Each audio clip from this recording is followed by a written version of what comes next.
Mungu mkubwa kwa kuangalia performance ya timu nzima, tumepambana mpaka tumefika finali na hatuishi finali.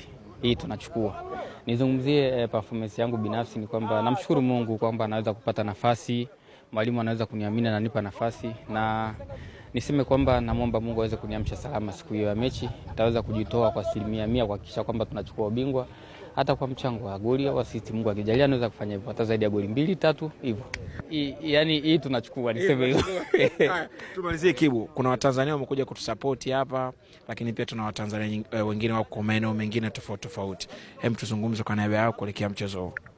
Kwanza kwa mashabiki ambao tumesafiri nao niweze kuwaomba sana kwamba waweze kuwawakilisha mashabiki wote ambao walibaki Tanzania kwa nguvu, waweze kuwawakilisha mashabiki wote ambao walibaki Tanzania kwa kelele na shangwe kubwa kuelekea finali yetu ambayo tutakwenda kucheza Jumamosi.